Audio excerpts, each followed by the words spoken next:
You can always count on us.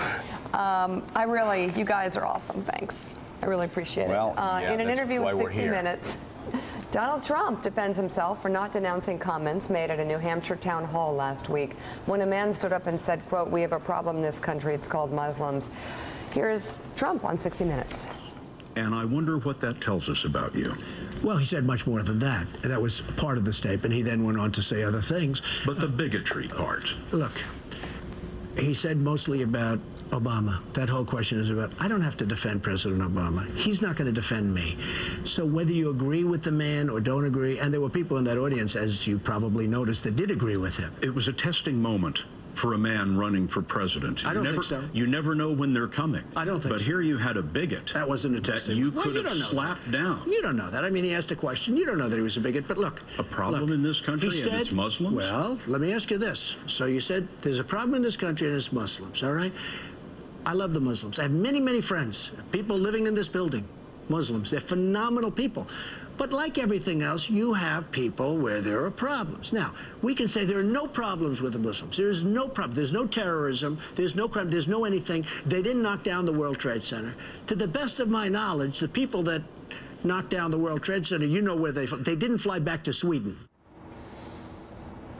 So there is some, how do you do that? I mean, I guess there's some accuracy to it, but it's an overall point about trying to take a sector of people and make them feel discriminated against by talking about them in a disparaging way.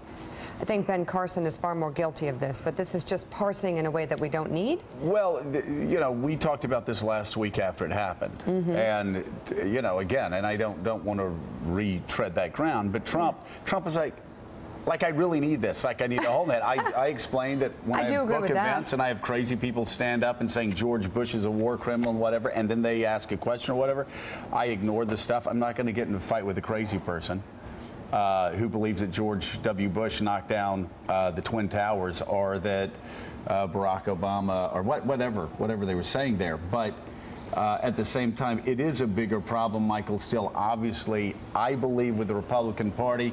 I did a little shtick yesterday where I was trying to explain how Republicans can be angry and strong and actually speak out against this.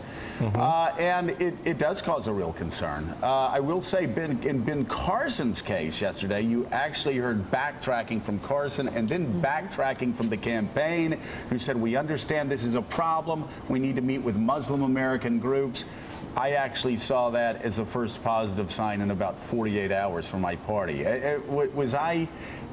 Should I not be concerned about the direction that this primary contest is going in? I think you should be concerned, and I think the rhetoric, from my perspective, is not a healing rhetoric. It is not a rhetoric that looks at how this great country is formed by so many people, so many cultures, so many experiences. And I think the bottom line is that both Carson and Trump spoke to a very deep vein that runs not just through the Republican Party, but I think through the country when it comes to the question and the issue about Muslims. And you've had on this show, Joe, the discussion about how the Muslim community is perceived and how they, in turn, can respond to help diminish or alleviate some of the negative blowback that they get. So there's all of this roiling around right now, and I think playing to this lowest common denominator is unfortunate. I think it does not help the overall effort of the RNC to expand its reach and its brand. Yeah, and I think the bigger problem, too, is, I mean, for me, Mika, over the past couple of weeks, we've had the party that, you know, I'm a constitutionalist. Outside my congressional office was the 10th Amendment. I put it out there, the words to it. And yet over the past couple of weeks, we have had Republican candidates, successful Republican candidates, national figures, first of all, questioning the validity of the 14th Amendment, questioning the validity of the Supremacy Clause, and now questioning Article 6 of the Constitution of the United States. Are we constitutionalists or are we not constitutionalists? And do we only want it to apply to evangelical Christians and conservative Catholics and Jews? Or do we want it to apply to everybody that comes to this country? And it is troubling, and I'm still waiting for some people to start speaking out aggressively. I saw Donald Trump trying to make a point about certain problems in different countries. I saw an effort there to make it very clear. With Ben Carson, what we're about to show you coming up is him actually lying about his own comments. About what he said, and I will say also. It's really disturbing how well he's doing when he's lying to the American people. Something else that Trump said also was he said, I'm focusing on jobs, I'm focusing on veterans, I'm focusing on this, I'm focusing on that. I think he needs to stay on it. He says he's not talking about that stuff anymore. And if he doesn't talk about that stuff anymore, I guarantee you, we always hear about dog whistles. Well, I'm going to say, yeah, dogs follow dog whistles, but at the end of the day, as Brett Hume says, talking about the dog food that, you can't make a dog eat the dog food. Well, I can tell you, as a Republican, the dog food I want people to talk about lower spending. I want them to talk about replacing and reforming Obamacare. I want to talk about, the Russians are in Syria right now.